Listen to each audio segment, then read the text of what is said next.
Both presidential candidates have made stops here on the campaign trail because we are considered a battleground state. And as News 4 Tucson's Eric Fink tells us tonight, that battleground status is something new here.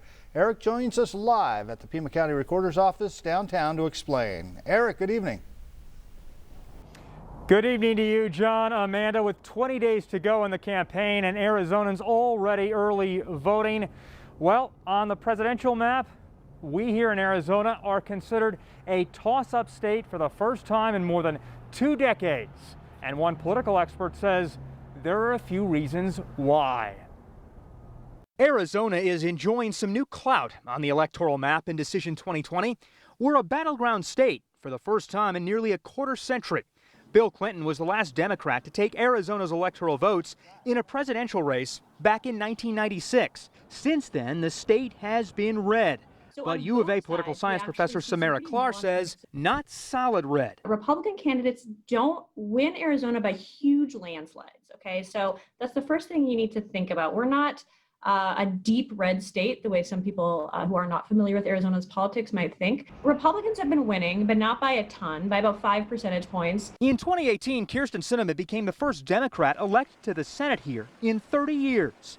Clark says recent demographic changes have helped Democrats. We have a higher proportion of voters who are Latino.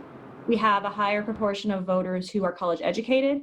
And we have really rapid urbanization here. So we have a lot of people moving into the cities from rural areas. And all of these trends really favor the Democratic Party. A majority of Arizona voters are registered Republicans, but Pima County Recorder F.Ann Rodriguez says more and more Arizona voters are registering as independents because they're frustrated with the two-party system. They just want government to operate. That's why so many people are becoming registered independents and party not designated. President Trump won Arizona by 3.5 points in 2016. According to the Real Clear Politics average of polls over the last 3 weeks, Joe Biden leads very narrowly by 3 points. I don't know if anybody could predict who's going to win Arizona. You would have to be clairvoyant.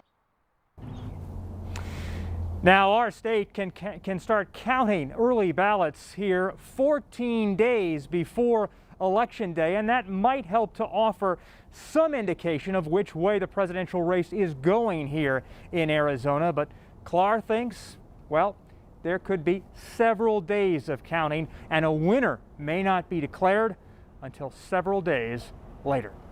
We've got you covered live tonight from downtown at the Pima County Recorder's Office. I'm Eric Fink, News 4 Tucson.